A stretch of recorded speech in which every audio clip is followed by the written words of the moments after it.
We begin with breaking news this morning. The Vatican confirms Pope Francis has passed away. What we know about the 88-year-old pontiff's passing and the reaction pouring in from around the world. Plus, streetlights out and people in the dark. What we're seeing on the roads of downtown Charleston this morning and just how long restoration efforts took overnight.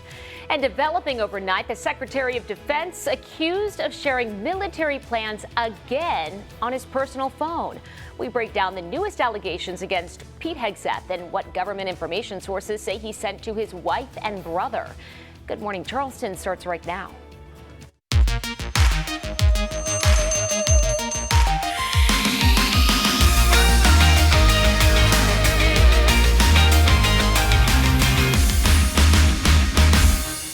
We start this morning with breaking news. Pope Francis has died. He was the 266th head of the Catholic Church and was 88 years old. Just yesterday, Pope Francis made a surprise appearance during Easter celebrations at the Vatican. He greeted thousands of people who lined the streets at St. Peter's Square, despite reducing his workload after battling sickness. Francis spent 38 days in the hospital after he was admitted February 14th for a respiratory crisis that developed into double pneumonia. He already suffered from chronic lung disease and had part of one lung removed as a young man. Now, while he did not preside over Easter services, he made brief visits over the weekend. The Pope briefly met with Vice President J.D. Vance. Pope Francis was born December 17, 1936 in Buenos Aires, Argentina. He was elected as Pope in 2013 after Pope Benedict retired, becoming the first Jesuit Pope, the first Latin American Pope, and the first from the Americas. Throughout his career, he was known for his humility. As the leader of the Catholic Church, he advocated heavily for immigrants, refugees, and the poor. And he showed a lighter touch than previous popes on social issues like gay marriage. Coming up, we'll have more on Pope Francis's death and the reaction pouring in from around the world. All right, Conley, thank you. And we thank you so much for starting your day with us. I'm Mel Orleans. This morning, power has been restored for hundreds of Dominion Energy customers. Dominion Energy reported more than 300 customers were in the dark on the peninsula. Taking a live look at the outage map right now, and it looks like everything's been restored. We were told power was expected to be restored by 1 a.m., but we saw on our end that it was restored by 4:30 this morning. Several traffic and streetlights route downtown. Charleston Police Department posted to X at about 9 p.m., saying the outages were south of Calhoun Street. About an hour later, CPD posted saying power had been restored. We did receive some conflicting information because when our crews drove through overnight, that power was still out. And we've got our trooper Bob driving around downtown to check it out for himself. Bob, what are you seeing? Hey, good morning, Mel. Yeah, let's take a look at you for yourself here. The areas that I've been in south of Calhoun Street, I'm actually on Calhoun now, coming back up towards East Bay Street. I see the traffic lights are working, but if you are in an area where it's not, just like always, make sure you treat it like a four-way stop. As far as the interstates are concerned, no overnight construction. That's some good news. Everything's all green on the traffic maps right now. This News 4 Traffic Tracker update was sponsored by Mr. Sparky, America's on-time electrician. We're kicking off a new work and school week here across the Low Country, and fortunately we are off to a dry start to our day into the week. Hanging on to mostly cloudy skies this morning, but again we are dry. 55 right now in Waldoboro, 59 in Moncks Corner, 61 in Somerville, and 63 in Charleston. So nice and mild, and we've got some calm winds out there. So calm and quiet morning. We'll hang on to those mostly cloudy skies through the day, but like I said, high pressure keeps us dry through the day. Despite that cloud cover, temperatures will be nice and mild. We'll take a full look at your forecast, talk about what's on tap for the week ahead coming up. Developing overnight, more alleged missteps for Defense Secretary Pete Hegseth. Sources say Hegseth shared detailed plans about a military operation against the Houthis in Yemen on a second Signal group chat with members of his family and Hegseth's lawyer. This chat is in addition to the one that he used to communicate with cabinet officials last month about the military plans against the Houthis.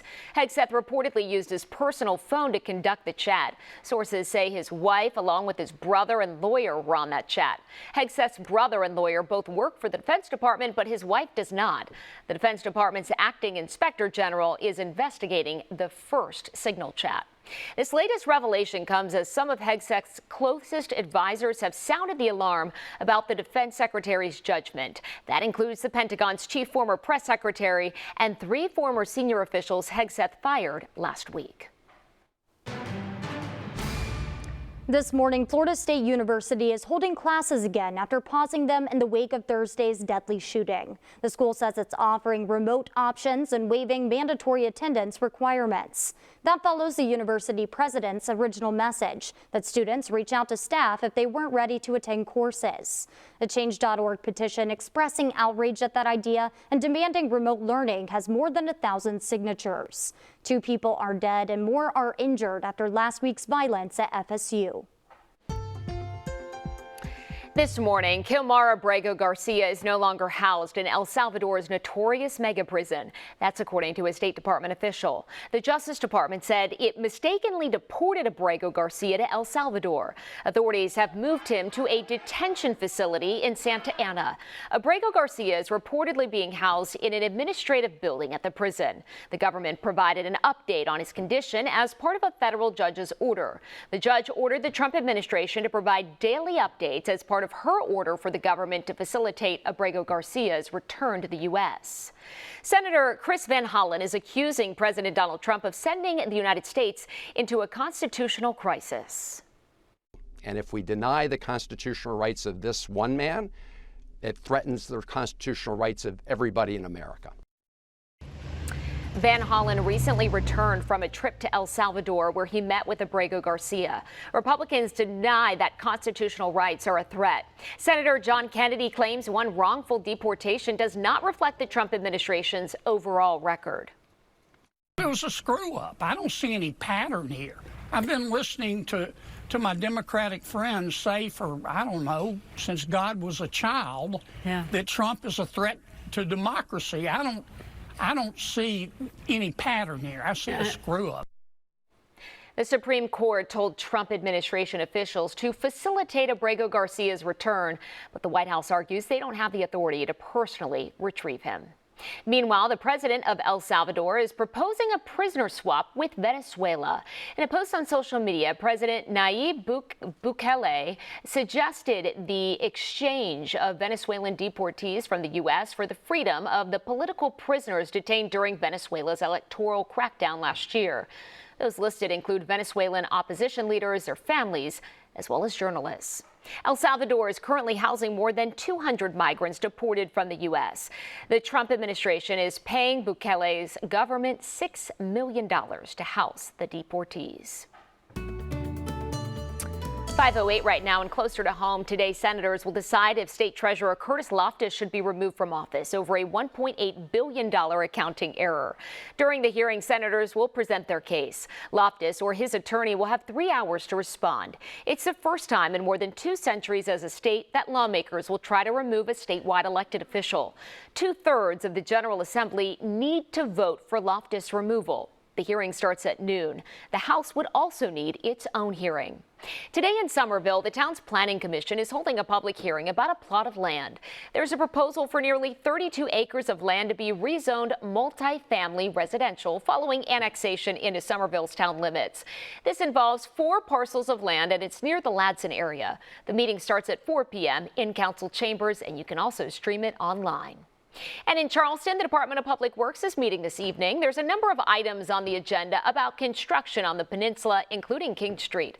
The Stormwater Management Department is also expected to give an update on flood-related projects like the Church Creek Bridge Point Flood Storage Project. That meeting starts at 5, and you can watch online. You might notice some work being done on Folly Beach this week. Dune vegetation plantings are set to start today. It's part of the 2024 Federal Beach Renourishment Project. The work should only take a few days to complete. City leaders say the plantings are essential to stabilizing the dunes and protecting the Folly Beach community. We're going to take a full look at your forecast, talk about what's on tap for the week ahead. That's coming up here in just a little bit. And in 15 minutes, money to monitor flooding in downtown Charleston, the grant that's up for discussion among city leaders this week. We'll have that and what else is going on around the Lowcountry in your weekly rundown. Plus, tensions between the U.S. and China no longer just over trade. I'm Christine Frizzell with a look at the latest military moves against the U.S. The State Department says Beijing is behind.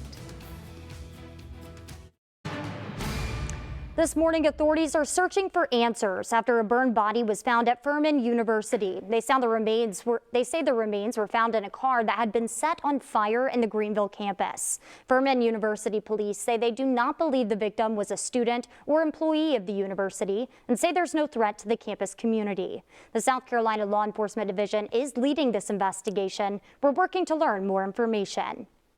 Good morning, Charleston. We're working for you with a Storm Tracker update. Oh yeah, we're dry as we kick off your Monday and as we kick off the new work and school week here across the Lowcountry. We're looking over the Ravenel Bridge, the Charleston Harbor this morning.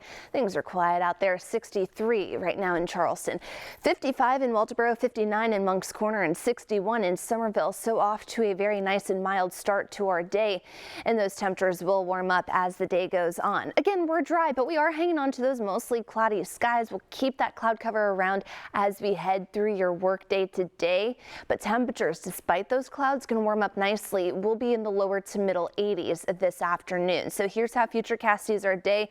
I think we'll see some breaks in that cloud cover, seeing more sun at times today, but for the most part, we're going to keep more clouds around compared to the last couple of days. Mostly cloudy and mild as we head into the overnight hours. Fortunately, we do have some rain on the way. So what's going to happen is high pressure that's in control today, that's going to slide farther away from the area. That's going to allow a cold front to approach as we go into your Tuesday. That front stalls out nearby, so that's going to keep a few showers, perhaps a thunderstorm in the forecast through the middle and end of our week. And if you remember, we really need this rain because most of the Lowcountry looking at those moderate drought conditions, severe drought conditions up into Upper Charleston and parts of Georgetown County. So we'll take any little bit of rain that we can get, and fortunately we do have that rain in the forecast for the week ahead, so keep that rain gear on hand. Let's go ahead and send things out to Trooper Bob. He's out tracking traffic on this Monday morning. Bob, happy Monday. How are those roads looking? Hey, happy Monday. You know, those kids come back from off their spring break, so you'll see more traffic today. But here's the quiet ride right now if you're on Folly Road, making your way onto the James Island Connector headed into downtown. CPD says there's a stalled vehicle on Magwood Drive near Glen McConnell Parkway. Watch out for blue lights there. Also, there's a crash the police are working on Wilson Street in the city of Charleston. Not seeing any delays on the interstates. 26, 526 looks good in both directions. Traffic maps remain all green. This News 4 Traffic Tracker update was sponsored by Mr. Sparky, America's on-time electrician. 5:16 right now, and we continue to follow major world breaking news this morning. Pope Francis has died at 88 years old. The Vatican confirming his passing early this morning. Taking a live look in St. Peter's Square at the Vatican this morning, you can see people gathering. Again, that news just coming down an hour or so ago. And of course, you can see people who live there, people visiting, starting to gather there and pay their respects. Bells tolled in church towers across Rome after that announcement. Pope Francis had made an appearance just yesterday in St. Peter's Square for Easter Sunday. His time as head of the Catholic Church noted for an everyman humility and outreach efforts to people of different backgrounds and faiths. We will continue to follow this breaking news this morning, all morning.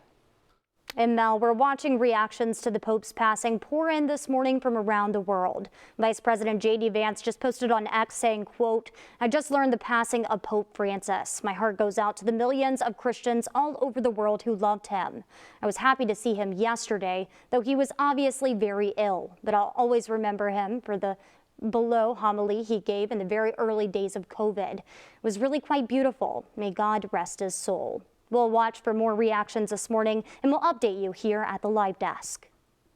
All All right, Conley, this morning we're taking a closer look at the escalating feud between the U.S. and China as the world watches and waits to see who will make that first move. Some warn of the dangerous line both countries appear to be close to crossing. Christine Frizzell reports. On the U.S.-China trade war, tensions rising almost as high as the tariffs themselves. In recent weeks, those tariffs have nearly tripled from 54 to 145%. I think that we will make a deal with China. The next target? Chinese ships, which could soon be charged to dock at American ports, according to this notice on the Federal Registry, set to begin in 180 days and incrementally increase. The White House insisting the ball is in China's court. China wants what we have, what every country wants, what we have, the American consumer. Or to put it another way, they need our money. But China showing no sign of backing down, just curbing exports of rare earth minerals widely relied upon and used in everything from computer hard drives to jet engines. Everything I can switch on and off would not really work without rare earths. With growing signs, China now is strengthening its alliances with U.S. adversaries. The State Department accusing Beijing of stepping up support to North Korea, as well as Russia in its war in Ukraine.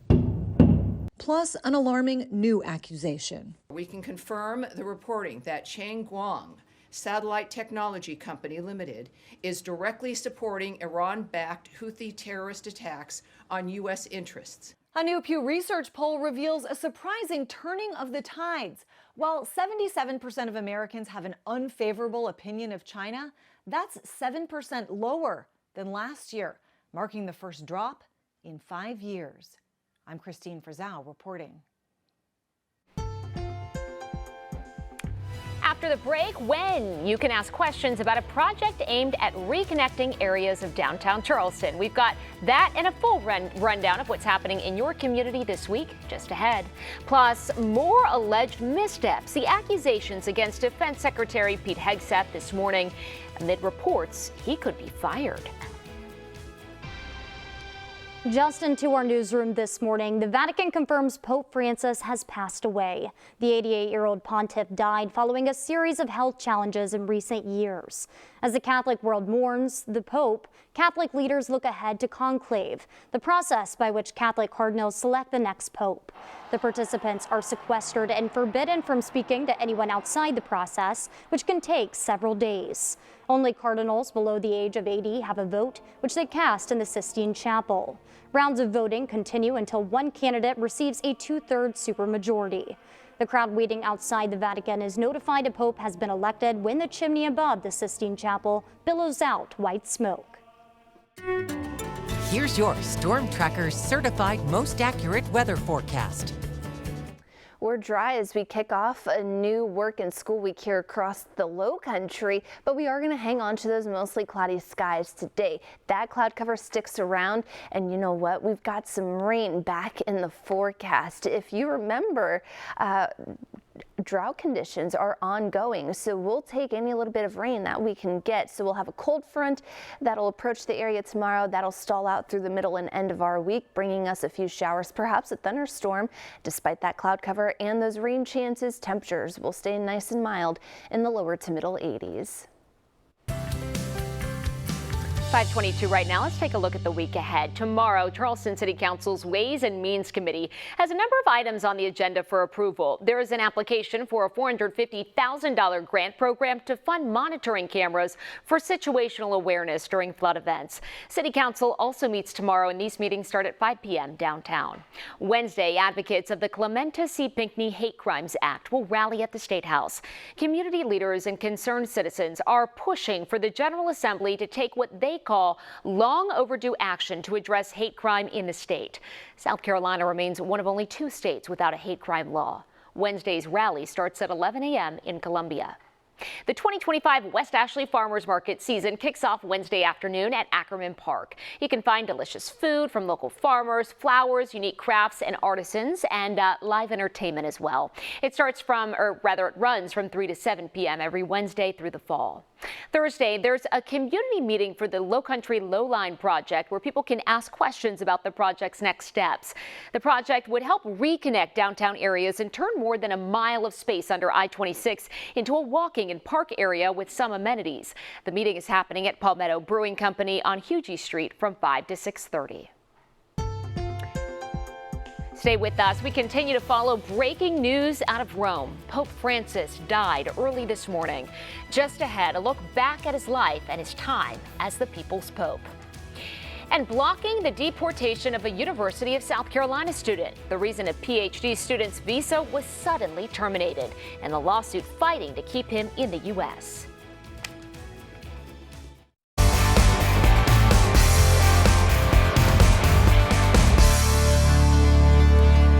Breaking news this morning, Pope Francis has died. The Vatican announced his passing early this morning. ABC's Rena Roy has a look back at his life and the everlasting impact he's had on the world. He was known as the People's Pope, humble yet treated like a rock star. Pope Francis is credited with revitalizing the Catholic Church. He entered the papacy in the wake of a shocking historic announcement. In February of 2013, Pope Benedict XVI declared that he would be the first pontiff in 600 years to leave the throne of St. Peter alive. That brought the College of Cardinals to Rome to select his successor. After the white smoke poured from the chimney of the Sistine Chapel, Habemus Papam. The new pontiff, previously known as Argentina's Cardinal Jorge Bergoglio, stepped onto the balcony. Buonasera. The former janitor and nightclub bouncer became the first Jesuit pope, the first from the New World, and the first pope ever to take the name Francis, in honor of St. Francis of Assisi, who was devoted to the poor. Pope Francis carried that dedication to the less fortunate, washing the feet of prisoners and displaying unprecedented familiarity for a pope, often opting to ride in an open-air car instead of the bulletproof Pope-mobile so he could be closer to the people, regularly stepping out to shake hands and share a tender embrace. His wardrobe less pomp than his predecessors, and his opinions set him apart as well. Sono scomunicati. He eased the hard stance the church previously held on gays in the church, saying a gay person who follows God, who am I to judge him? Tolleranza zero. And he declared zero tolerance for child sex abuse, a problem that's plagued the church for decades. Pope Francis made history declaring Popes John XXIII and John Paul II saints. The canonization ceremony also attended by Pope Emeritus Benedict. Pope Francis left his mark, changing the church and the hearts of so many. Rena Roy, ABC News, New York. And as Catholics around the world mourn the death of Pope Francis, the Vatican is preparing for what comes next. The late Pope's body will lie in state until his funeral, which could happen as soon as 5 days. The process of selecting a new pope begins when conclave is convened between 15 and 20 days after Francis's passing. Conclave can last up to 13 days. The new pontiff will be installed less than a week after he's elected. We're nice and mild as we step out the door on this Monday morning. Temperatures in the upper 50s, lower 60s. 59 right now in Moncks Corner, 61 in Somerville, 63 in Charleston. Temperatures all across the Palmetto State in the upper 50s to lower 60s. So very nice and mild as we kick off the day. And we are dry, but we are hanging on to those mostly cloudy skies. That's going to be a different story as we go into the middle of this week, and that's because we've got some much needed rain on the way. Those rain chances will be on the rise with a cold front approaching, and that'll stall out nearby, keeping a few showers in the forecast through the middle of our week. Temperatures in the lower to middle 80s. We're going to take a full look at your forecast, talk more on those rain chances and more on those temperatures, all that we have on tap for the week ahead coming up here in just a little bit. For now, I'll send it out to Trooper Bob out tracking traffic on this Monday morning. Bob, how are those roads looking? Hey, Cheriston, roads are dry. That's some good news. Take a look at them for yourself. Here's a live look at 526 westbound. I'm making my way over towards the Wando Bridge, just leaving Mount Pleasant. You can see the eastbound side starting to build in volume just a little bit there for those folks headed over towards Mount Pleasant. Not seeing any delays on 26 so far. You're really all green from Somerville to downtown. No delays around the 526 interchange either. 61 Dorchester Road, those look good. and so is Goose Creek if you're on 52 making your way out to the connector. This News 4 Traffic Tracker Update was sponsored by Mr. Sparky, America's on-time electrician. This morning, power has been restored for hundreds of Dominion Energy customers. Dominion Energy reported more than 300 customers were in the dark on the peninsula. We were told power was expected to be restored by 1 a.m., but we can report we know power was restored by 4:30 this morning. Several traffic and streetlights were out downtown. Charleston Police Department posted to X at about 9 p.m., saying the outages were south of Calhoun Street. About an hour later, CPD posted saying power had been restored. We did receive some conflicting information, though, because when our crews drove through overnight, the power was still out. We'll update you when we get answers here on Good Morning Charleston. The 129th Boston Marathon kicks off in just a few hours. The race begins at 9:09 this morning with the women's wheelchair division. Boston officials ramped up security ahead of the annual event. With 30,000 runners and 500,000 spectators expected, police are aiming for a safe and secure race. The FBI says security checkpoints will be enhanced this year, and there will be physical barriers along the route. The preparations come as the community looks back on the double bombings that took place over 12 years ago, back on April 15, 2013. They happened near the marathon's finish line, killing 3 people and injuring over 200. The city came together on Tuesday to honor the victims and survivors on what's called One Boston Day. The Secretary of Defense is accused of using a non-government app on his personal phone yet again, this time to share military plans with family members. That's the newest allegation involving the messaging app Signal. 3 sources confirm the group chat on Signal earlier this year included his brother, personal attorney, and spouse. The 2 men work for the Defense Department, but Hegseth's wife does not. Sources say Hegseth used his personal phone for the discussion ahead of strikes on Houthi targets in Yemen. Signal is an encrypted app, but experts say military planning usually takes place in the Situation Room with as few people as possible. The DoD Acting Inspector General is investigating another Signal group chat earlier this year that also involved the Yemen strikes. Experts say allies could be less likely to share intelligence with the U.S. if they're worried about security. This morning, Kilmar Abrego Garcia no longer housed in El Salvador's notorious mega prison. That's according to a State Department official. The Justice Department said it mistakenly deported Abrego Garcia to El Salvador. Authorities have moved him to a detention facility in Santa Ana. Abrego Garcia is reportedly being housed in an administrative building at the prison. The government provided an update on his condition as part of a federal judge's order. The judge ordered the Trump administration to provide daily updates as part of her order for the government to facilitate Abrego Garcia's return to the U.S. South Carolina's American Civil Liberties Union is blocking the deportation of a University of South Carolina student.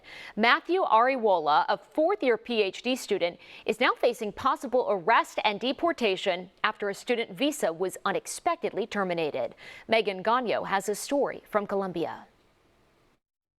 Matthew Ariwola is a 4th-year PhD student at USC, focused on making medications more effective.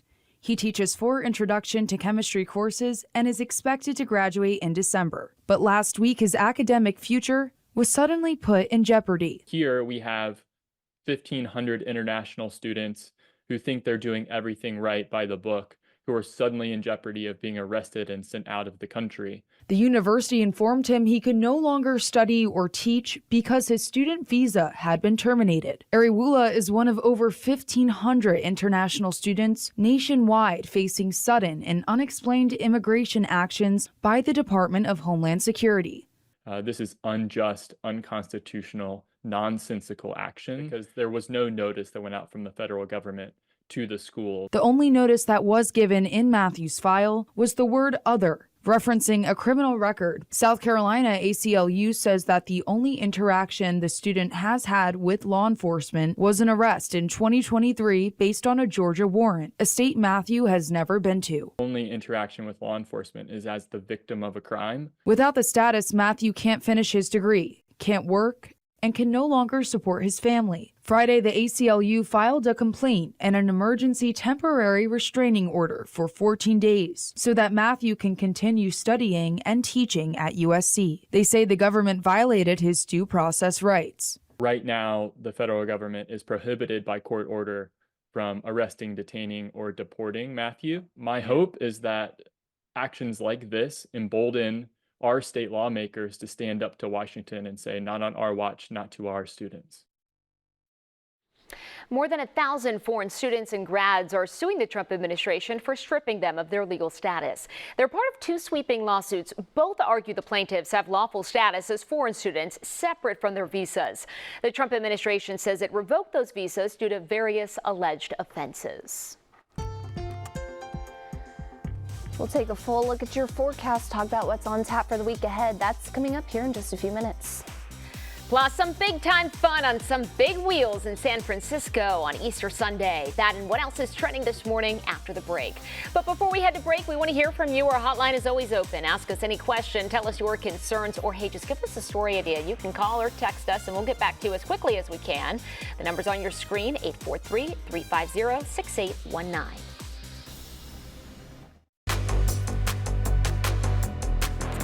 5:40 right now. Let's take a look at what's trending this morning. San Francisco's quirkiest Easter tradition made its way back to the city. You got to see this video. It's so funny.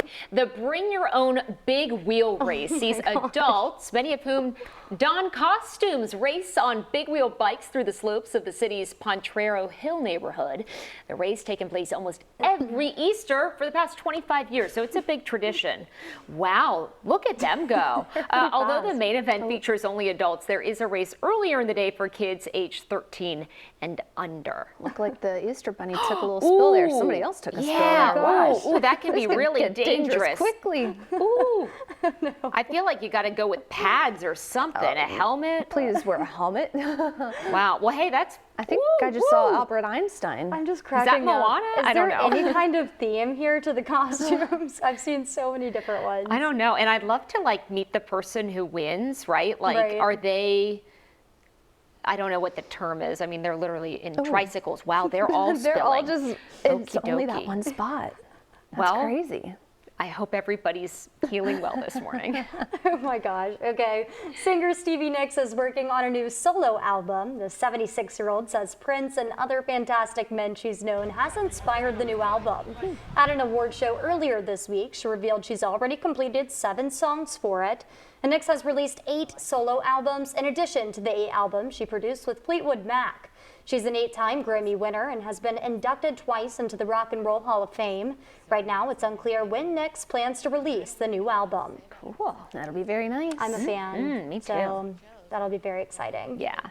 Alrighty, a 19-year-old Asian elephant at the Zurich Zoo gave birth this weekend to a male calf. The calf's name will be announced later on this week. All we know right now is that it begins with the letter Z. A light-sensitive monitoring camera recorded the birth before dawn on Saturday. You can watch the baby's earliest wobbly steps. Look at how cute it is. The new addition is the 6th elephant to live at the zoo, joining his mother Farah and his father Ty. Zoo officials say the Asian elephant is a critically endangered species with only about 50,000 still in existence around the world, and their numbers are declining. Oh, look at those first couple steps. I know. Elephants are just, they're the best. Elephants and giraffes when they're babies are just so, what's the word? Gentle giant. I mean, they're gentle giants in general, but just like, they're huge. Yeah. Do y'all believe the saying that elephants view us as dogs? Oh, I've never heard that before. Heard that? No. Okay, so I went on a safari. Oh, cool. Over in like Africa? In Africa. I did a that's mission so trip. cool. It was like the coolest experience I've ever had in my life. And one of the tour guides told us that elephants actually look at humans as like we look at dogs. Like they think we're cute. Oh, isn't that sweet? That's like the best thing I've heard that from one person, so I'm not quite sure how they would know I that believe too. it. But is I so want great. to believe it. Maybe that's why they like us. Maybe that's why they want to like come close to those like safari but apparently expeditions. they think humans are cute. Aw, well, we think they're cute. Yeah. Feelings mutual. Yeah. Very adorable. nice Easter weekend. It was very nice and mild, and we saw lots of sunshine. Yesterday, a few more clouds, but I mean, it was still dry. It was still very nice. So hopefully you're able to get out and enjoy it. This week, we've got some rain on the way back, finally back in the forecast. You know, while we loved all that sunshine last week, you know, we've really been needing some rain because of those ongoing drought conditions. So what's going to happen is we'll have a cold front that'll approach the region, and then that'll stall out nearby. So those rain chances will be on the rise, especially through the middle and end of our week. But despite that cloud cover and despite those rain chances, temperatures will stay above average in the low to mid 80s.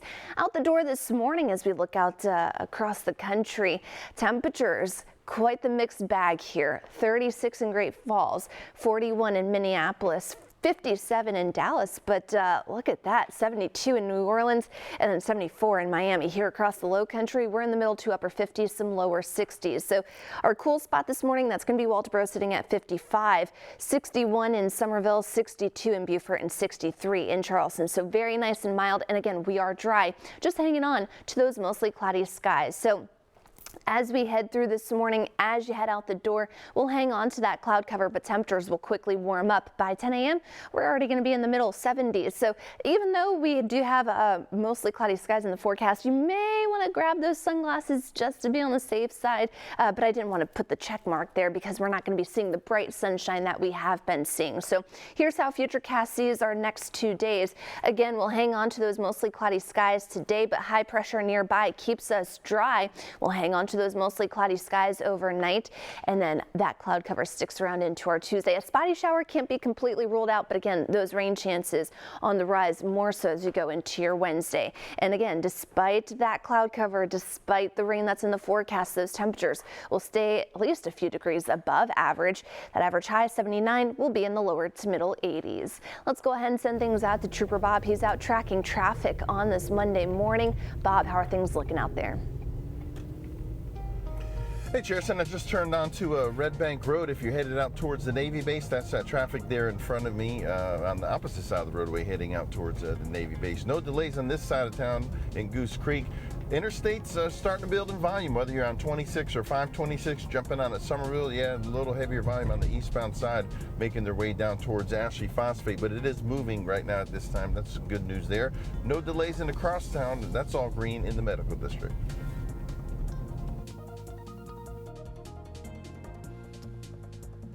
We'll get to drive times here in just a little bit, but like Bob said, things are looking good as you make your way out the door this morning.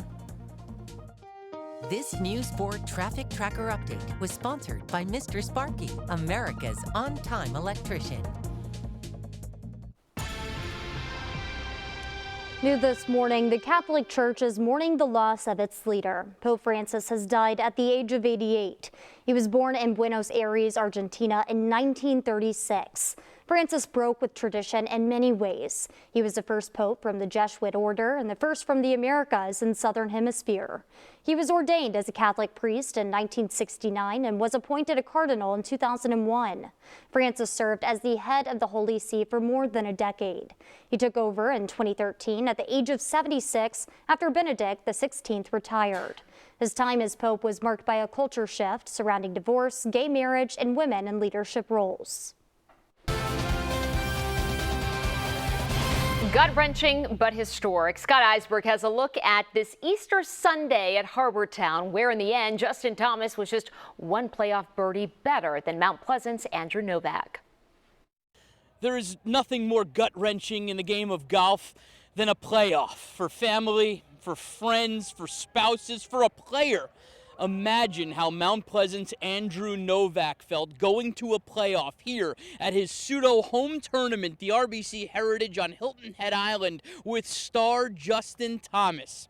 Novak came up just a little bit short in this playoff, but it's not all bad. He'll go home with more than $1 million and an invite to the U.S. Open and PGA Championship. But sure, he wanted this one bad.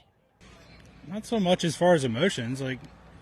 I'm not as frustrated as I thought I would be. I guess, I don't know, I feel like I did a lot of good things. I'm pretty proud of putting myself in that position when I I felt like I wasn't swinging it that great this week. The fact that I was able to scrap out like almost a win with not really swinging my best. But it just was, you take for granted sometimes how hard it is to win, and that everybody out here is really, really good and wants to do the exact same thing you want to do. The one thing you've got to take from this, Novak never faded. It was just Thomas that did better on that playoff hole with a birdie.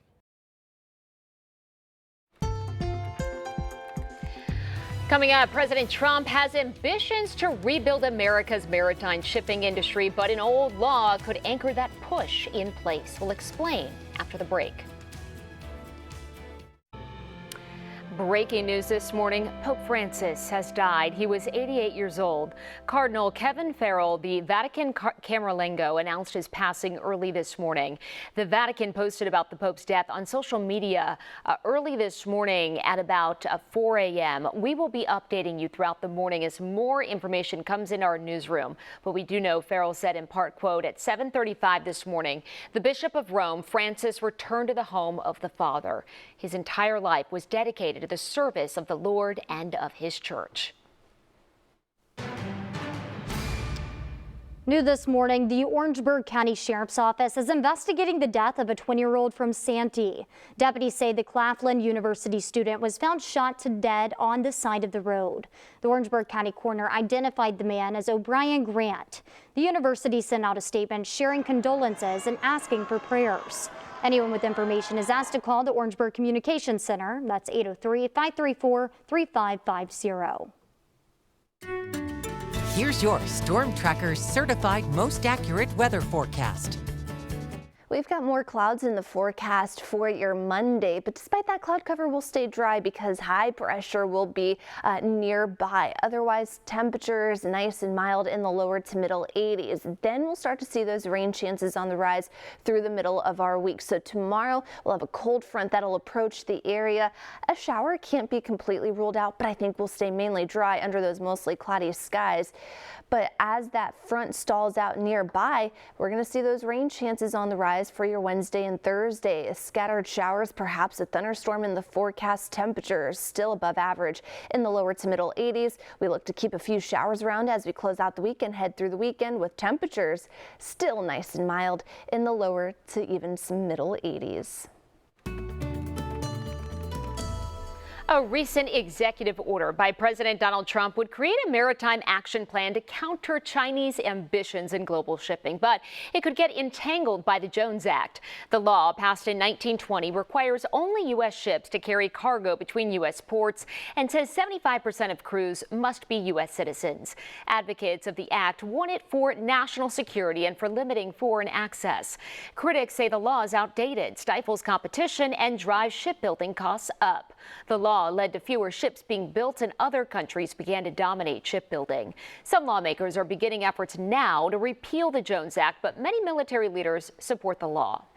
Meanwhile, starting today, DHL Shipping is temporarily suspending business-to-consumer shipments to the U.S. worth more than $800. DHS says the move was due to a significant increase in red tape at customs following the introduction of President Trump's tariffs. Previously, packages worth up to $2,500 could enter the U.S. with minimal paperwork. However, now the threshold has been lowered due to more stringent customs checks. All right, just made my way down from Goose Creek on 52. I'll give you a complete rundown what you can expect headed out to the connector. And our coverage of the passing of the People's Pope continues. What we know so far and the reactions pouring in as the world grieves this morning. Plus, Pete Hegseth accused of sharing military plans on his personal phone for a second time now. The details we know about the information several sources say he sent to his family. We'll be back.